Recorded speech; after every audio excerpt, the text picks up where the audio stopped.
Hello and welcome to all of you. Myself Deepak Dewangan. आज मैं आपके सामने एक और नए वीडियो के साथ पेश हूँ, जिसमें आज हम लोग पढ़ेंगे वैक्सीन का पार्ट नंबर 2, जिसमें हम लोग जो मेरा पिछला वीडियो है उसमें हमने पढ़े थे एटीनेटेड वैक्सीन के बारे में या एक्टिव वैक्सीन के बारे में देखेंगे। Subscribe to my channel and press the bell icon थे। आज का जो हमारा टॉपिक होगा उसी का पार्ट नंबर 2 रहेगा, जिसमें आज हम लोग पढ़ेंगे preparation of killed and inactivated vaccine के बारे में देखेंगे। जिसमें जो हमारा वैक्सीन होंगे उसमें हम ऑर्गेनिज्म का जो इस्तेमाल कर रहे हैं उस ऑर्गेनिज्म में जो है वो क्या रहेगा, इनएक्टिव रहेगा। मतलब जो ऑर्गेनिज्म हम वहाँ पर इस्तेमाल कर रहे हैं, या अगर बैक्टीरिया या वहाँ अगर वायरस वहाँ पर हम लोग इस्तेमाल कर रहे हैं वैक्सीन को बनाने के लिए, तो उसमें वो इनएक्टिव फॉर्म में रहेगा, यानी कि मृत अवस्था में रहेंगे। ऐसे बैक्टीरिया या वायरस को लेकर अगर वैक्सीन बनाया जाता है तो इसको बोलते हैं हमारे पास किल्ड या इनएक्टिवेटेड वैक्सीन के नाम से इसमें जो है वो जाना जाता है। तो इसको पूरा डिटेल में भी पढ़ेंगे किस तरह से होता है, साथ साथ इसका इम्यून रिस्पॉन्स कैसा होता है इसको भी देखेंगे। तो शुरू करते हैं।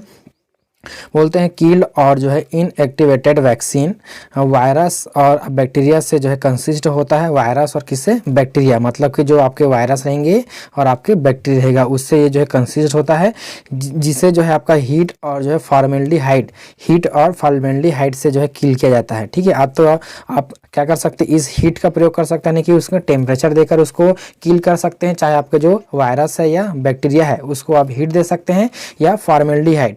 दो हमारे पास जो है तरीका होता है जिसके थ्रू उसको जो है वो किल किया जाता है, या उसको जो है मृतक किया जाता है, या उसको मारा जाता है। फिर बोलता है यह जो ह्यूमरल इम्यून रिस्पॉन्स शो करता है। ये जो है क्या शो करेगा, ह्यूमरल इम्यून रिस्पॉन्स जो है वो शो करता है। ठीक है, तो क्या पढ़े हमने कि जो किल्ड या इनएक्टिवेटेड वैक्सीन होता है उसमें बैक्टीरिया या जो वायरस होता है वो क्या रहता है, फॉर्मेल्डिहाइड या हीट से जो है किल्ड होते हैं, जो कि हमारे बॉडी में ह्यूमरल इम्यून रिस्पॉन्स जो है वो शो करता है। जैसे एग्जाम्पल के रूप में यहाँ पर हमने लिखे हैं पोलियो वैक्सीन। फिर उसके बाद है आपका टाइफाइड का जो है वैक्सीन होता है, कॉलेरा का वैक्सीन होता है, और ये जो है इसमें 3 हमारे पास जो इसमें वैक्सीन के हमने एग्जाम्पल के रूप में लिए हैं। पहला है हमारा पोलियो, दूसरा है थायराइड, और तीसरा है हमारे पास जो है कॉलेरा का वैक्सीन। तो हमने 3 वैक्सीन को इसमें लिए हैं।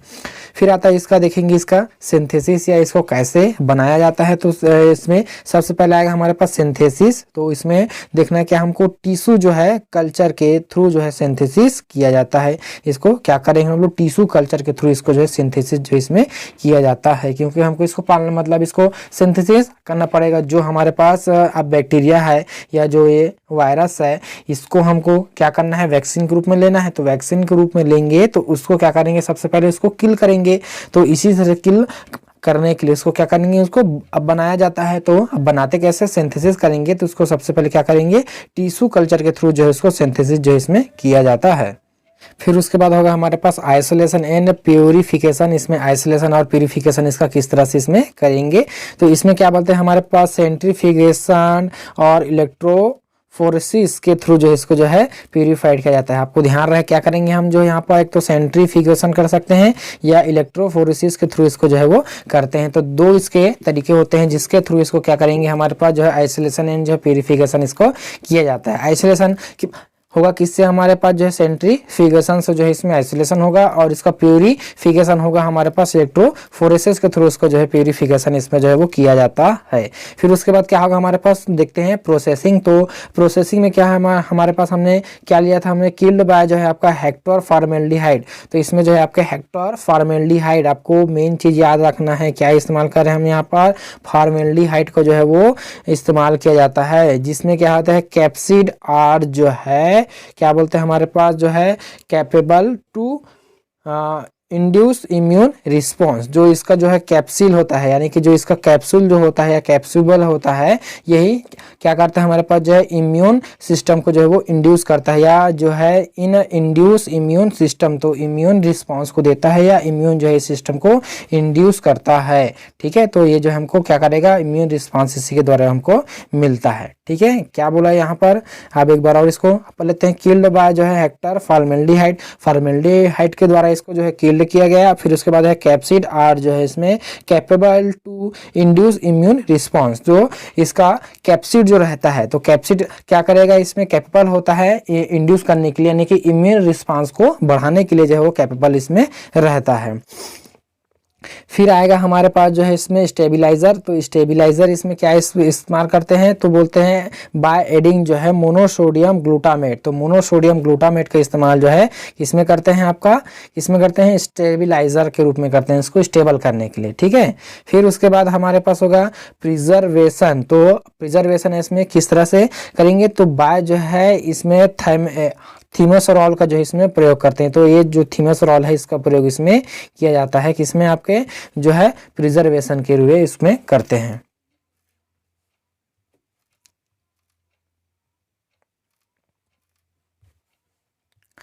फिर उसके बाद आएगा हमारे पास इसमें मैकेनिज्म देखेंगे, इसका मैकेनिज्म क्या होता है। तो इसके मैकेनिज्म में जो है माइक्रोब्स को हेक्टर फॉर्मेल्डिहाइड से किल कर दिया जाता है। वही बताया हमने कि हेक्टर फॉर्मेल्डिहाइड से क्या करते हैं, इसको जो है वो किल्ड कर दिया जाता है। फिर उसके बाद बोलते हैं डीएनए जो है आपका रिप्लिकेट, डीएनए जो है रिप्लिकेट नहीं करता। अगर उसको किल्ड हमने कर दिया क्या नहीं होगा, रिप्लिकेट होगा नहीं होगा, अर्थात कि जो उसकी संख्या अगर वो बढ़ रहा था रिप्लिकेशन के थ्रू वो नहीं बढ़ेगा, ठीक है। और जो है इसमें कैप्सिड जो है वो सही सलामत और जो है एक्टिव रहता है। उसका जो कैप्सिड रहेगा क्या रहेगा हमारे पास, सही सलामत और एक्टिव जो इसमें रहता है। और हम लोग जानते हैं कि ये जो हमारा वायरस रहता है ये जो कैप्सिड वाला ही रहता है, वही क्या करेगा, इसका इम्यून रिस्पांस जो है वो देता है। जो इसका कैप्सिडल लेयर रहेगा वही इसका इम्यून रिस्पांस इसमें देता है। फिर बोलता है वैक्सीन जो है इन्फेक्शन नहीं करता। वैक्सीन जो है क्या नहीं करता है, इन्फेक्शन नहीं करता है। क्यों नहीं करता, क्योंकि हमने उसका जो डीएनए वाला जो भाग था या उसके जो रिप्लिकेशन जिसमें से हो रहा था उसको हमने क्या कर दिया है, किल्ड कर दिए हैं। जो हमारे लिए हार्मफुल था, हमारे बॉडी के लिए हार्मफुल था, हमने उसको किल कर दिया, उसको मार दिया है। तो वो जो है हमारे लिए जो है इन्फेक्शन नहीं करेगा। फिर बोलता है इसमें जो है बूस्टर डोज की आवश्यकता होती है। इसमें बूस्टर डोज की आवश्यकता मतलब जो है सेकेंडरी डोज की आवश्यकता इसमें जो है वो होता है, जिसके द्वारा उसको सेकेंडरी डोज इसमें मिला जाता है या दिया जाता है, ठीक है। सेकेंडरी डोज को ही बूस्टर डोज कहते हैं। मतलब कुछ वैक्सीन ऐसे होते हैं जिसको एक बार देंगे तो कुछ समय तक उसका जो है एक्टिविटी हमारे बॉडी में रहता है, फिर उसके बाद वो खत्म हो जाते हैं। तो इसलिए जो है इसको दोबारा हमको डोज देने की आवश्यकता होती है, इसको बोलते हैं booster dose. Subscribe to my channel and press the bell icon. देखेंगे इम्यून रिस्पांस, देखेंगे यहाँ पर हम लोग देखेंगे इम्यून रिस्पांस की इसमें किस तरह से इसका इम्यून रिस्पांस हमें देखने को इसमें जो है वो मिलता है, ठीक है। तो ये जो है आपके सबसे जो पहले जो है क्या होगा, इम्यून रिस्पांस किस तरह से होगा इसको हम यहाँ पर जो है समझेंगे। तो जो इसका अब बैक्टीरिया का जो इन्फेक्शन होता है कहाँ पर होता है, हमारे इंटेस्टाइन में जो होता है। ये जो हमने यहाँ पर लिखे हैं इंटेस्टाइन में जो है वो होता है। तो इसलिए यहाँ पर हमने क्या लिखे, इंटेस्टाइनल जो है इंटेस्टाइनल एपिथेलियल सेल। तो ये जो दिख रहा है आपको, ये जो स्ट्रक्चर ये है, तो इसको बोलते हैं हमारे पास जो है इंटेस्टाइनल एपिथेलियल सेल। तो इंटेस्टाइनल एपिथेलियल सेल से थ्रू ही उसमें जो है बैक्टीरिया जो या वायरस जो रहता है वो इन्फेक्ट इसमें करता है। तो इसके बीच बीच में एक जो है स्पेस होता है जिसको बोलते हैं यहाँ पर जो है, देखिए यहाँ पर स्पेस आपको दिख रहा होगा, तो ये इसको बोलते हैं एम सेल बोलते हैं। तो ये एम सेल होता है जो कि स्पेस होता है जिसके थ्रू जो हमारे में वायरस या बैक्टीरिया है जो कि यहाँ से देखिए यहाँ से इंटर वो हो रहा है। तो बैक्टीरिया या जो वायरस होता है वो यहाँ पर इसमें इंटर जो है वो आता है, ठीक है। तो इंटर यहाँ पर हुआ है, ठीक है। अब इंटर होने के बाद इसमें कौन कौन सी एक्टिविटी हुई है इसको भी थोड़ा सा और इसमें समझते हैं कि इसमें क्या क्या चीजें हुआ है।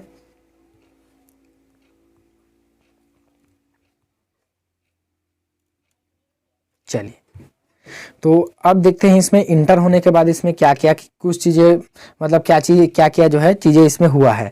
तो जब ये इंटर होता है, जो ये जो है वायरस जो है वो इंटर हुआ यहाँ पर। अब इंटर होने के बाद कहाँ पर जाएगा, वो हमारे जो है वो ब्लड में जाएंगे। तो यहाँ पर पाए जाते हैं आपके ब्लड, या तो आपके पास होते हैं लिम्फ नोड। तो यहाँ पर देख सकते हैं ये जो घेरा बना है ये क्या है, हमारा लिम्फ नोड का घेरा है। ये जो घेरा है वो क्या है, हमारा लिम्फ नोड है, ठीक है। लिम्फ नोड या ब्लड के वेसल। तो लिम्फ नोड को हमने लिए यहाँ पर। तो लिम्फ नोड में क्या होगा, ये जाएगा, ये हमारा लिम्फ नोड हो गया, इसमें वो क्या करेगा, यहाँ पर जाएगा, ठीक है। तो यहाँ पर क्या हो गया, चला गया।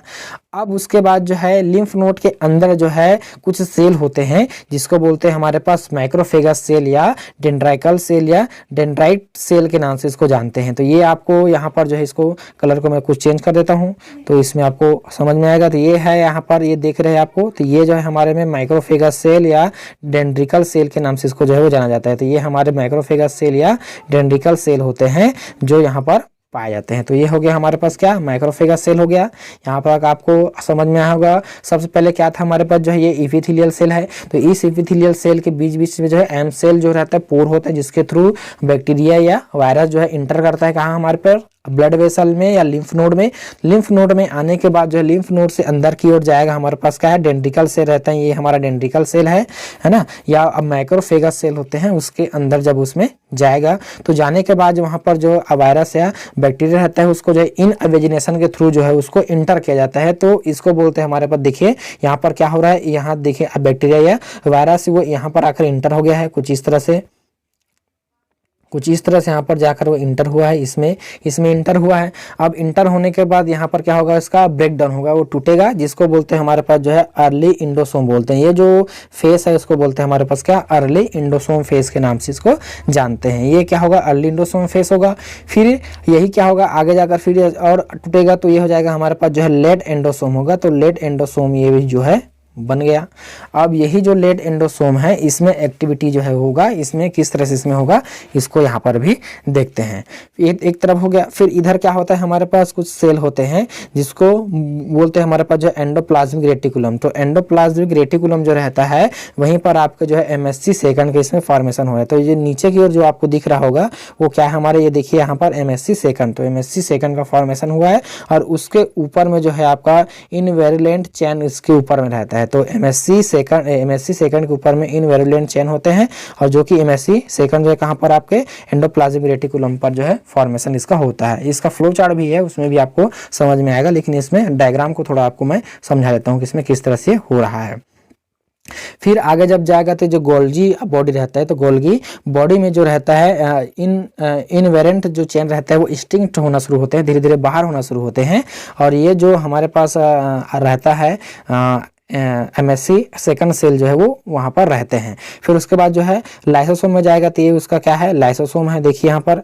तो ये जो लाइसोसोम है इसमें आपके क्या करेगा, जो MSC जो सेकंड सेल रहता है वो यहाँ पर ट्रांसफर हो जाते हैं। MSC सेकंड जो है इस लाइसोसोम में ट्रांसफर हो जाते हैं, जो कि आपके एंडोसोम है। तो इसमें लाइसोसोम में वो पूरी तरह से इसमें ट्रांसफर जो है वो हो जाता है। ठीक है, तो इसमें क्या हो गया, देखिए यहाँ पर जो इसमें अब बैक्टीरिया या वायरस है वो भी है, ये देखिए यहाँ पर बैक्टीरिया या वायरस इसके अंदर ये भी है, और साथ साथ जो है इसमें इसका जो MSC सेकंड भी यहाँ पर वो पाया जाता है। ठीक है, फिर उसके बाद जब ये आगे जाएगा तो आगे जाने के बाद जो है यही MSC सेकंड जो रहता है वो जो हमारे डेंड्रिकल सेल होते हैं उसके ऊपर पर जाएंगे, और उसके ऊपर पर जाकर जो है वहाँ पर MSC सेकंड जो है क्या करेगा, TH हेल्पर सेल को जो है इसमें रिकॉग्नाइज करेगा या उसके साथ जो है बाइंडिंग करेगा। ठीक है, तो जो MSC सेकंड जो रहता है, ये जो MSC हमारा सेकंड है वो क्या करेगा, TH हेल्पर सेल के साथ जो है वो बाइंडिंग होगा। ठीक है, TH हेल्पर सेल के साथ क्या होता है, वो बाइंडिंग होता है। तो इसको थोड़ा सा मैं साफ कर देता हूँ अच्छे से, तो आपको अच्छे से और समझ में आए।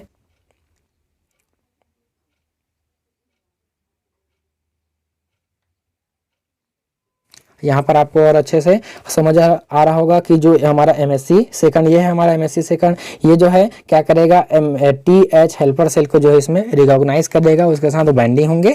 और बाइंडिंग होने के बाद जो है वो क्या करेगा, वहाँ से बाइंडिंग जब होगा तो बाइंडिंग होने के बाद जो है वहीं से आपका जो है एक जो है लिक्विड का सिक्रेशन होगा, LI सेकंड। यहाँ पर आपको लिखा हुआ दिख रहा होगा, यहाँ पर देख सकते हैं LI सेकंड। तो LI सेकंड जो है उसमें क्या करेगा, सॉरी पहले जो सिक्रेशन होता है जो है IL फर्स्ट का होता है, IL फर्स्ट का होता है, जो कि क्या करता है हमारा T सेल को जो है एक्टिव करेगा, और T सेल एक्टिव होने के बाद जो है वो LI सेकंड का इसमें जो है वो फॉर्मेशन करते हैं, जो कि आपको जो B सेल होता है उसको एक्टिवेट करते हैं। तो B सेल ये है हमारा एक्टिवेट करेगा, और ये B सेल क्या करेगा, दो सेल में जो है वो डिवाइड हो जाते हैं, दो सेल में हमारे पास वो डिवाइड होकर मिलेगा। एक हमारे पास लिखा यहाँ पर प्लाज्मा सेल, और दूसरा यहाँ पर बनेगा इसमें मेमोरी सेल।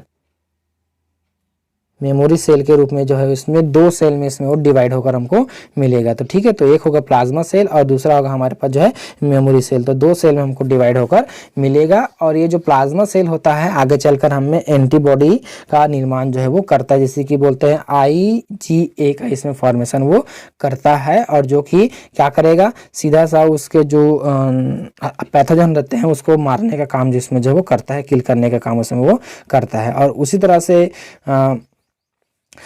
से यहाँ पर जो है वो यहाँ पर आप देख सकते हैं कि जो एंटीबॉडी है यहाँ पर गया है, तो वहाँ पर क्या होगा, लाइसिस एंटीजन इसमें हो रहा है या फेगोसाइटोसिस कर रहा है, तो उसको वो लाइसिस करने काम या किल करने काम इसमें जो है वो करता है, उसका होता है काम यही। तो आप यहाँ पर देख सकते हैं ये जो हमारे ह्यूमरल इम्यून रिस्पांस को यहाँ पर हमने शो किया है, तो इसको बोलते हैं हमारे पास जो है ह्यूमरल इम्यून रिस्पांस। ठीक है, आपको जो है इसमें फ्लो चार्ट के थ्रू इसमें थोड़ा सा समझाते हैं कि इसमें किस तरह से हो रहा है यहाँ पर। तो देख सकते हैं ह्यूमरल मीडिएटेड इम्यून रिस्पांस में क्या होगा, हमारे पास इंटेस्टाइनल जो वाल था, हमारे पास इंटेस्टाइनल जो है वाल है, इसको कलर चेंज कर देता हूँ जी, रेड में रखते हैं, अच्छा दिखता है। तो ये जो हमारा इंटेस्टाइनल एपिथेलियल जो सेल होता है उसमें से एम सेल होता है, तो एम सेल के थ्रू क्या करेगा, जो बैक्टीरिया या वायरस होता है वो इन्फेक्ट कहाँ पर जाएगा, हमारे पास जो है ब्लड वेसल या जो है लिम्फ नोड में जाएगा। ठीक है, तो लिम्फ नोड में जाने के बाद वहाँ पर क्या पाते हैं हमारे पास एपीसी। एपीसी मतलब होता है, यही से बोलते हैं एंटीजन प्रेजेंटिंग सेल। क्या बोलते हैं इसको, एंटीजन प्रेजेंटिंग सेल के नाम से इसको जो है वो जाना जाता है, जो कि एक प्रकार का माइक्रोफेगस सेल होता है, या हमारे पास जो है डेंड्रिकल सेल होते हैं। तो इसमें डेंड्रिकल सेल होते हैं या तो माइक्रोफेगस सेल होते हैं, है ना। फिर उसके बाद क्या होगा, जो हमारे पास एपीसी है, तो एपीसी में जो हमारे बैक्टीरिया या वायरस आया है उसका क्या होगा, यहाँ पर ब्रेक डाउन होगा। तो ब्रेक डाउन होंगे तो क्या होगा, इसमें फेगोसाइटोसिस के होगा, और जिसमें से जो है वो 13 से 18 अमाइनो एसिड में वो टूटेगा। जो बैक्टीरिया या जो वायरस है वहाँ पर क्या होगा, 13 से 18 अमाइनो एसिड में टूटकर हमको जो है वो प्राप्त इसमें होगा, जो कि आगे जाकर जो है आपका अर्ली इंडोसोम का निर्माण जो है वो करता है। यही 13 से 18 जो अमाइनो एसिड होता है वो अर्ली इंडोसोम का निर्माण करता है, जो आगे जब जाएगा तो यही जो अर्ली इंडोसोम है वो जो है लेट इंडोसोम का निर्माण करेगा। और लेट इंडोसोम क्या करेगा, जो है इसमें एंडोप्लाज्मिक रेटिकुलम में जो है एमएससी सेकंड का इसमें फॉर्मेशन होता है, और एमएससी सेकंड का जो फॉर्मेशन है वो जहाँ वो होकर जो है कहाँ पर जाएगा, इस जो है लाइसोसोम में वो जो है वो ट्रांसफर होता है। यहाँ पर हमने लिखे कहाँ पर होगा, लाइसोसोम में जो है वो ट्रांसफर होता है, जिसका नाम हमारे पास होता है हमारे में पेप्टाइड लाइसोसोम के नाम से इसको जाना जाता है। क्योंकि लाइसोसोम में जब वो ट्रांसफर हो जाता है, हमारा एमएससी सेकंड जब उसमें ट्रांसफर हो जाता है, तो उसमें उसको क्या बोलते हैं हमारे पास, पेप्टाइड लाइसोसोम कहते हैं, या उसका एक और नाम होता है हमारे पास पेप्टाइड एमएससी सेकंड कॉम्प्लेक्स के नाम से उसको जानते हैं, या पेप्टाइड एमएससी सेकंड कॉम्प्लेक्स के नाम से उसको जो है वो जाना जाता है, जिसमें हमारे जो बैक्टीरिया या वायरस रहता है वो भी उसमें प्रेजेंट रहते हैं। फिर उसके बाद ये क्या करेगा, जो हमारे पास जो है पेप्टाइड एमएससी सेकंड कॉम्प्लेक्स होता है वो रिकॉग्नाइज करेगा आपके टीएच हेल्पर सेल को, जो है वो रिकॉग्नाइज करते हैं। क्योंकि जो है इसमें एमएससी सेकंड मतलब टीएच हेल्पर सेल जो रहता है उसके ऊपर में जो है मार्कर्स पाए जाते हैं, या उसके ऊपर में रिसेप्टर पाए जाते हैं, जिसको बोलते हैं हमारे पास जो है CD4+ प्लस रिसेप्टर इसमें पाए जाते हैं। जहाँ पे आपको CD4+ आपके रिसेप्टर इसमें जो है वो पाए जाते हैं, जो कि क्या करेगा, एमएससी सेकंड को जो है वो रिसीव करने काम करेगा, या उसको जो है रिसीव वो करता है। अब उसके बाद क्या होगा, हमारे पास जो है IL फर्स्ट का इसमें जो है वो सीक्रेशन होगा, मतलब इंटरल्यूकिन फर्स्ट का इसमें जो है वो सीक्रेशन होगा, जो कि chemical secrete by APC cell. तो एपीसी सेल जो है वो सीक्रेट उसको करता है, जो एक्टिवेट करेगा आपके जो है टीएच हेल्पर सेल को जो है वो एक्टिवेट करता है। ठीक है, जो एपीसी सेल होता है वो IL फर्स्ट यानी कि जो इंटरल्यूकिन फर्स्ट का सीक्रेशन करेगा, जो कि आपका टीएच हेल्पर सेल को जो है वो क्या करेगा, एक्टिव करने का काम जो है वो करता है। और यही उसके बाद क्या होगा, टीएच हेल्पर सेल जो है आपका IL सेकंड मतलब जो इंटरल्यूकिन सेकंड का सीक्रेशन वो करेगा, जो कि बी सेल जो है इसमें एक्टिवेटेड होंगे। बी सेल को क्या करेगा, वो एक्टिव करने का काम उसमें वो करेगा, और बी सेल एक्टिव होंगे उसके बाद जो है वो क्या करेगा, 2 सेल में हमारे पास डिवाइड होकर इसमें मिलेगा। 2 सेल में क्या होगा, डिवाइड होगा, जो कि पहला जो रहेगा हमारे पास प्लाज्मा सेल और दूसरा होगा मेमोरी सेल। मेमोरी सेल जो है उसको याद रखने काम करेगा, और प्लाज्मा सेल जो है वहाँ पर एंटीबॉडी के इसमें सीक्रेशन करेगा, और एंटीबॉडी जब सीक्रेशन होगा तो जो है आपका इंटेस्टाइन ल्यूमेन में जाएंगे, और इंटेस्टाइन में ल्यूमेन में जाने के बाद जो है एंटीजन को ब्रेक करेगा, या उसको तोड़ने के उसको मारने का काम इसमें वो करेंगे। ठीक है, तो ये होता है हमारे में जो इसका फ्लो चार्ट है, ह्यूमरल इम्यून रिस्पांस का फ्लो चार्ट हमने देखे हैं। उसके बाद आता है इसमें हमारे पास एटेन्यूएटेड और इनएक्टिव वैक्सीन में जो है इसमें इसको डिफरेंशिएट या दोनों को हम किस तरह से इसमें समझ सकते हैं उसको हम यहाँ पर देखेंगे। तो सबसे पहले आता है इसमें आपके मैक्रोस आर कल्चर्ड फ्रॉम जो है इंड्यूसिंग इंड्यूसिंग म्यूटेशन, तो इसमें जो है वो म्यूटेशन के थ्रू होता है, मतलब एटीन्यूटेड में जो है आपका म्यूटेशन होता है, जो मैक्रोस होता है उसमें कल्चरिंग करेंगे तो उसमें म्यूटेशन होगा, ठीक है, लेकिन वो जिंदा रहता है, जीवित रहता है। और इसमें जो है मैक्रोस आर किल्ड बाय जो है हीट एंड फॉर्मेल्डिहाइड और रेडिएशन, तो इसके थ्रू इसको जो है वो किल्ड किया जाता है। सेकंड बोलता है no need for booster vaccine, इसमें जो है एटीन्यूटेड में जो आपका बूस्टर वैक्सीन की आवश्यकता नहीं होती, लेकिन जो है इनएक्टिव में जो आपका बूस्टर वैक्सीन जो है नीडेड आने की आवश्यकता जो है वो होती है। फिर है एटीन्यूटेड में जो वैक्सीन होता है वो लेस स्टेबल होता है, और जो आपके इनएक्टिव वैक्सीन होता है वो जो है मोर स्टेबल होता है, कि ज़्यादा समय तक वो रह सकते हैं, ठीक है। फिर उसके बाद बोलते हैं हमारे पास एटीन्यूटेड में process humoral cell mediated immunity, ठीक है, तो ये क्या करता है हमारे पास जो है ह्यूमरल और सेल मीडिएटेड इम्यूनिटी को वो देता है एटीन्यूटेड जो है। और जो इनएक्टिव रहता है केवल ह्यूमरल इम्यूनिटी को जो है वो शो करता है, ह्यूमरल को, सेल मीडिएटेड को वो जो है वो शो नहीं करते हैं, ठीक है। इसमें जो इनएक्टिव रहता है उसमें एंटीबॉडी का फॉर्मेशन उसमें होता है। फिर उसके बाद पांचवा हमारे पास जो है मे रिकवर टू वेरुलेंट फ्रॉम, ये जो है आपका जो एटीन्यूटेड रहता है वो वेरुलेंट फ्रॉम में जो है वो रिकवर हो जाते हैं, लेकिन जो किल्ड वाला रहता है उसमें cannot convert to virulent from, तो ये जो है वो कभी भी कन्वर्ट इसमें नहीं हो सकते हैं। इसका एडवांटेजेस और इसका डिसएडवांटेजेस इसमें देखते हैं। तो इसका एडवांटेज ये होता है कि जो है अधिक स्टेबल होते हैं, और जो है आपका can not revert to virulent stage, तो ये जो है आपका कभी भी वेरुलेंट स्टेज में जो है वो नहीं जा पाते हैं। और इसमें जो है डिसएडवांटेज रहता है आपका नीड्स बूस्टर डोज, तो बूस्टर डोज की इसकी आवश्यकता जो है इसको होता है। तो ये था हमारे में क्यों होल ऑर्गेनिज्म के अंतर्गत आने वाला किल्ड वैक्सीन के बारे में आज हमने देखें। ये हमारा पार्ट नंबर 2 था। अब जो अगला वीडियो हमारा आएगा उसमें पार्ट नंबर 3 और पार्ट नंबर 4 लेकर आएंगे। तो अगर आप हमारे चैनल पर नए हैं तो हमारे चैनल को सब्सक्राइब करें और अपने दोस्तों तक शेयर करें। देखते रहिए हमारा यूट्यूब चैनल। धन्यवाद, थैंक यू।